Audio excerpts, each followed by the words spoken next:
Hey guys, what's up? We are back with another video today, and today we are doing our North Carolina football prediction. So make sure you hit that subscribe button down below as we are trying to reach our goal of 1,100 subscribers by the end of July. So help me hit that goal by hitting that subscribe button down below.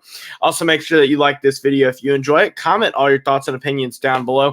Let me know what you think about this upcoming North Carolina football season. Your thoughts and opinions on what their record will be, fifth year under Mac Brown. And his return, what your thoughts are on this upcoming season. As last year, there was an excitement and a bubble around this team before a disappointing loss to Georgia Tech that derailed the season, losing 4 straight to end the season after starting off 9-1 with that only loss coming against a pretty substantially good Notre Dame team. So one other thing before we get into the video, make sure that you check out College Football Roundup, my secondary football channel. There will be some content over there if you want to check that out, along with our weekly predictions show for college football as we are getting closer and closer to it. I think we're about 70 days away from college football. Also, make sure you check out the playlist of all the predictions and the podcast and the website. So all links will be in the description. So now let's make our way over to the schedule. So North Carolina, they have a very interesting and difficult non-conference schedule. So they start off the year in North Carolina, but in Charlotte, not in Chapel Hill. You have to play a neutral site game against the Carolina Gamecocks, the South Carolina Gamecocks and the North-South Carolina rivalry. But I think that you are in a good spot when it comes to this game. I think that you are, as a team, both these teams have pretty good quarterback play. I think Drake May is a little bit better of a quarterback, but I do think that Spencer Rattler and the South Carolina Gamecocks, they heated it up last season at the end rather than falling apart at the end. So I do think that kind of helps North Carolina, or helps South Carolina a little bit. But when it comes down to it, at the end of the day, I do think that this is a loss, mostly because of the defense and just the defensive incompetence that it comes down to with North Carolina. I just don't like when it comes down to it. I just think that this game is just North Carolina's defense has to get better before I can really pick them in this game, because I think the deciding factor between two elite offensive teams is going to be defense, and I think that defensive edge goes to South Carolina. But in this game and against Appalachian State, this was a complete barn burner of a game, one of the best games all season long. Last year, when North Carolina traveled to App State, lost 63-61, beat App State 63-61. Just a fantastic game all around. And I think that this year you win. You beat them at App State last year. That was a tough place to play, a tough place to go and get a win. But I think this year you should be able to handle App State. And with Drake May having a little bit more experience under his belt, I think that should help the Tar Heels a little bit more.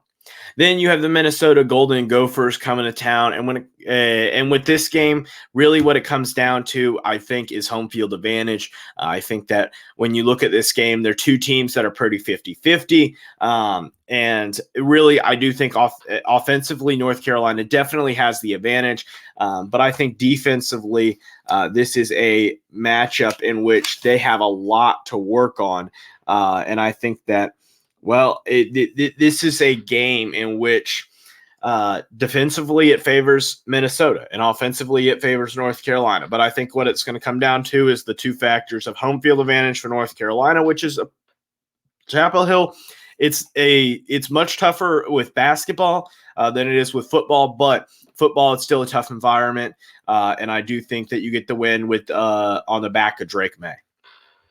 So talking about on the back of Drake May, I think that is something that is going to hinder you when it comes to playing at Pitt. I think that this Pitt team is a solid team overall. And I know you beat Pitt last year and you beat them pretty handily, 42-24. I do think that Pitt is a team that you bring in Phil Dracovic. He is about what I would say is about the same as Keaton Slovich. I don't think you're downgrading or upgrading particularly there, but I do think overall, when it comes down to it with this game, I do think that you do lose. I do think that this is just it's a tough environment. I think that Pitt is just a team that just is, they're just good enough in order to get some of these wins. So I do think that they do win there. Then you have a home game against Syracuse. I think that you win this game here. Syracuse is just a bad team. They're Dino Babers last year. Obviously, you do have Garrett Schrader back. He's not injured. He's not as banged up. But you do lose Sean Tucker, the running back that really carried that team last year. And I think that this team is just in a much better position if they were just to simply be able to I just don't think that Garrett Schrader alone is going to be able to carry this team. So I do think that it is going to be a win for the Tar Heels.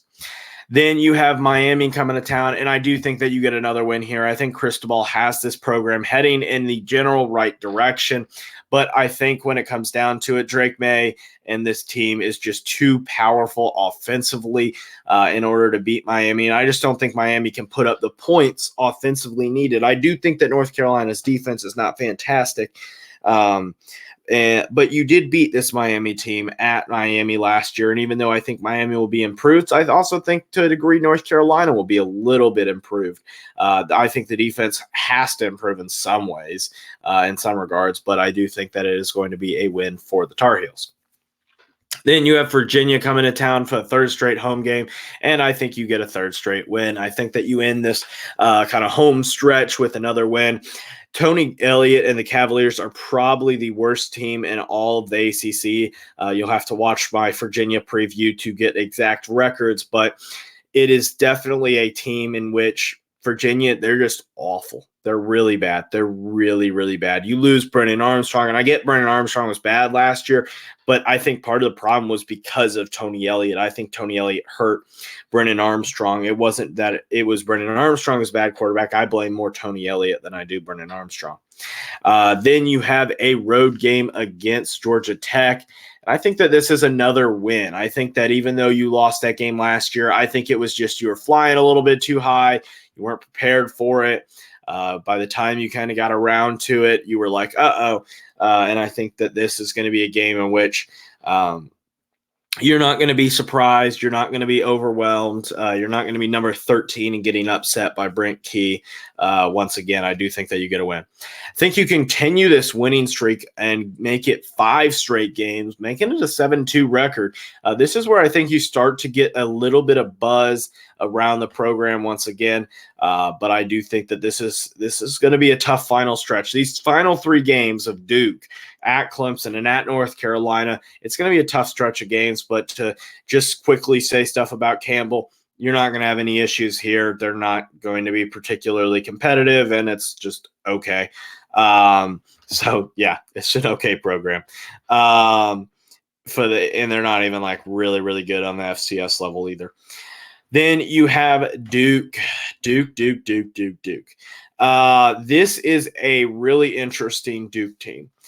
You bring back Riley Leonard, and you bring back a dynamic team in which they, I think, are probably the best Duke team to come through in probably a decade or probably since at least 2018. If not even longer, if not all the way back, like I said, a decade to 2013 when they went 10-4. I think it's very likely, if not going to happen, that you do get that 10th win this season. If maybe you beat Georgia Tech, or you beat a Pitt, or you beat a North Carolina, or stuff like that. This is a tough Duke team. And I think when you bring back Riley Leonard, you're in a good spot just to be able to get a lot of starters back. I think you're just overall in a good spot. But I do think that North Carolina does win this game. I think that North Carolina offensively is just going to have some pieces, and I think that I think offensively, North Carolina is just in a better spot, and I get the defense is bad, and I know this sounds hypocritical a little bit, but I think when it comes down to it, you're looking at a team in which they're not going to lose. I think that this is going to be a good Duke team, but I think it is also going to be a good North Carolina team. Then, off a 6-game winning streak, you head to Memorial Stadium to Death Valley against the Clemson Tigers, and I think you get your rear ends kicked. I think that this is not – if you are really this high in the rankings, I think it would be almost a little bit overrated, just in the sense that you beat Syracuse and Miami and Virginia and Georgia Tech and Campbell and Duke's a good win, and Miami may be a good win. But outside of that, I don't think you would have had a test since really going back to week 4 against Pitt, or maybe even going all the way back to week 1 against South Carolina. I think the 2 South Carolina teams on your schedule, unless if Campbell may be a South Carolina team, but I really don't know where Campbell's located. I think they're North Carolina, though. But Clemson, defensively, they're just too strong. I think they'll slow down this team. And if you just look at the ACC title game last year, I think you get what I mean. It was just a bloodbath of a game. They really just did not have what it took to compete. And I think that this North Carolina team is not going to change that much in 1 year against Clemson. Then you have at North Carolina State game. This is a big game here, and I think you lose. Here's the problem. I think that you finish with an 8-4 record, and let me say my reasoning. You guys, North Carolina has screwed me these past 2 weeks, these past 2 years in college football Roundup. If you have ever checked out our YouTube channel, College Football Roundup, or it was on the podcast format when we did this, but when we did it, we talked about all the big games and big matchups and stuff like that, and we picked and I picked North Carolina the past 2 years, and you guys have screwed me. So I'm not very happy. So I'm going to pick North Carolina State. And if I'm wrong, I'm wrong, and I'll be upset in the other way. Maybe I'll pick you guys next year. But right now, I'm not very happy. And I think North Carolina State and Dave Doran, they just seem to have the calling card of Mack Brown, where Mack Brown only has gotten 1 win against North Carolina State, and that was in his first year in 2019. So that's going to wrap it up today. Hit the 2 videos down below and the subscribe button up here. Help me reach 1,100 subscribers, as we're about 63 away. So as always, have a great day. Bye, guys.